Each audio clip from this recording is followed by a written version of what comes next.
Welcome to episode 1 of the Lone Star Diaspora Voice. My name is Deborah. If you're joining us for the first time, welcome.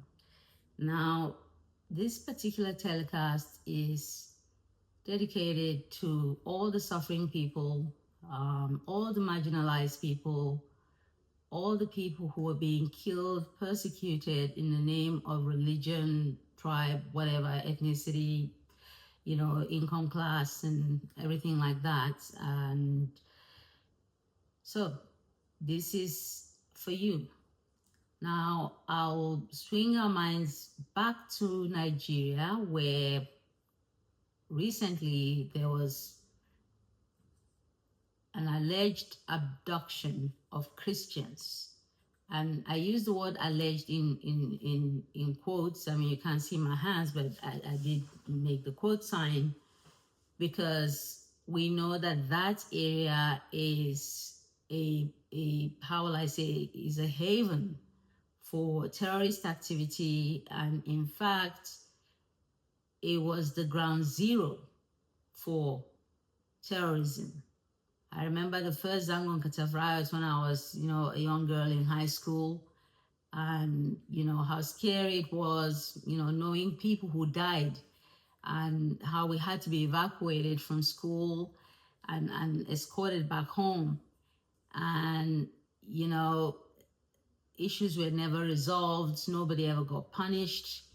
And these terrorists have, spawned their types, and they've exported their terrorism to every other part of the country.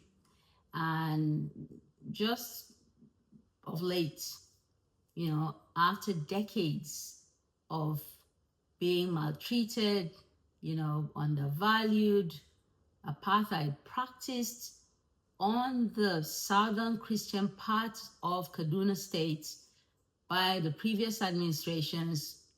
Well, we have a half-decent guy right there, right now, so I'm not going to bash him. I just want to zero in on that incident that happened at Kajuru. Now, clearly, there was a standing order just to give a facade of peace in the state. There was a standing order not to report any mass abductions, mass banditry, mass casualties, mass killings, mostly of Christians. Please, let's pause here now and just tell ourselves the truth. There is genocide against Christians going on in Nigeria. Anyone who tells you otherwise, including the government, they know they are lying. They are just afraid because Trump has put the country, well, he threatened to put the country under the category of country of particular concern. And they know that certain restrictions come with that. So here you have a government like sending people who just yesterday said there was genocide, save us, help us. All of a sudden, no genocide. No, nothing's happening. All the Christians are fine. They're happy, hunky-dory, living, very well with their Muslim counterparts and what have you. Nothing is far from the truth, okay? Are Muslims being killed? Yes. But who's killing them? Their fellow Muslims. Are Christians being targeted particularly? Yes. Who is doing the targeting? Arab Fulani Muslims. They are the ones doing the killings. And I repeat, Christians are being killed. They are being targeted. There is genocide.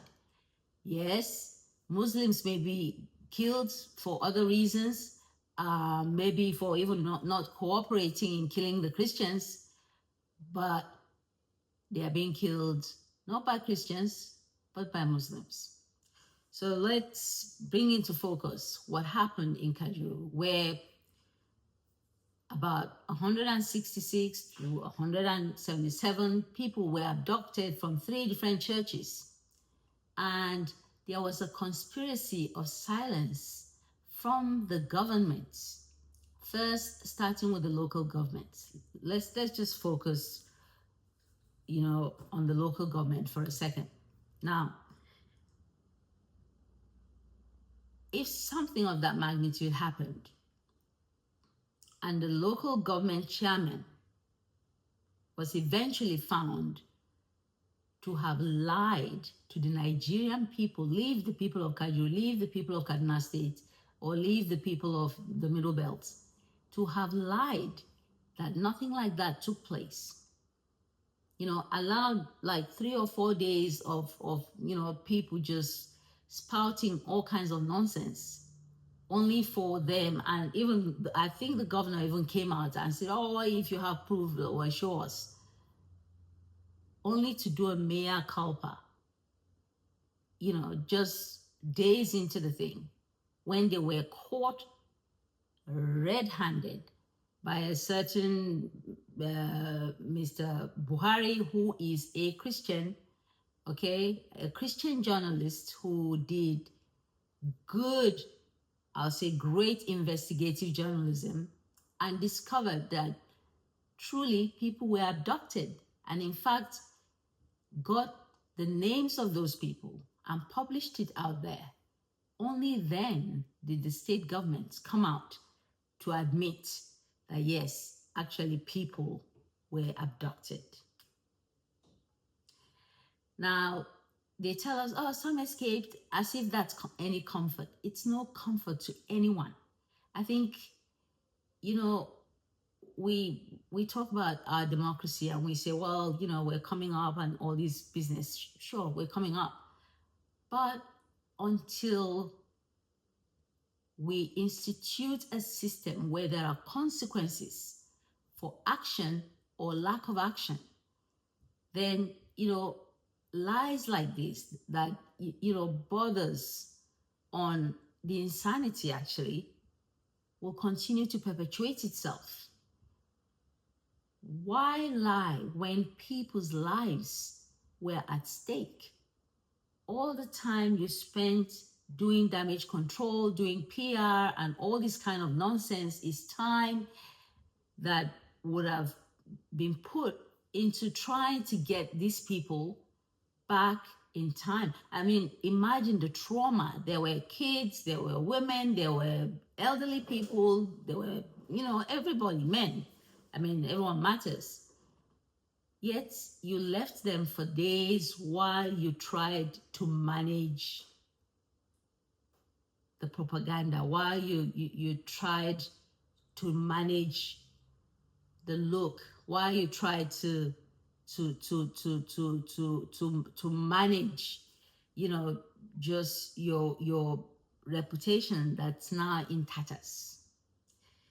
And honestly, I just think that someone needs to be punished for this. Someone needs to be punished. Of course, I know with Nigerian politics, nothing will happen. They're all just looking at the next politics, the next elections, how they will be elected, which is fine.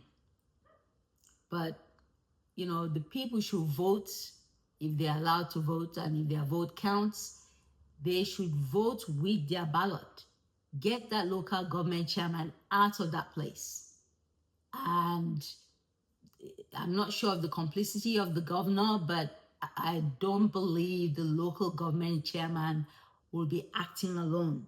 I know the governor is with the ruling party, but he has to take some responsibility. And I have not heard any apology to anybody from Kajuru, anybody from Southern Kaduna. No apologies to Nigerians who were put through another round of mental torture, wondering what's going to happen to these 166 or 177 people.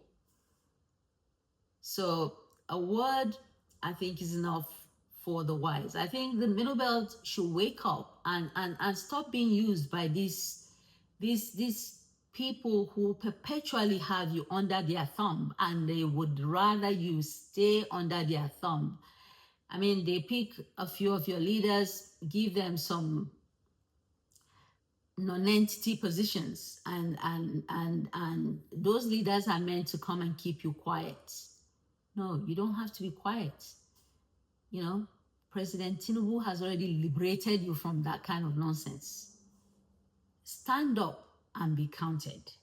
And we demand an apology from the governor of Kaduna State, Ubasani. If you know, cross your heart. If you know you have no hand in this conspiracy to hide crimes, come out and apologize to the people of the state. And the local government chairman, who was either a stooge or the mastermind, should also apologize. But not only that, I think anywhere else, actually, he should resign and leave. But knowing Nigeria, that's not going to happen. So, people, please, when it's time to vote, vote with your conscience. Christians, you are in the majority in that place. I don't care whether he's a Christian, an atheist, or whatever he is, just vote him out. Because he was prepared to sacrifice your pain and suffering on the altar of political optics. And that is not acceptable. That is despicable. That is a stain on the government that preaches unity. See you at the next telecast. Thank you for watching.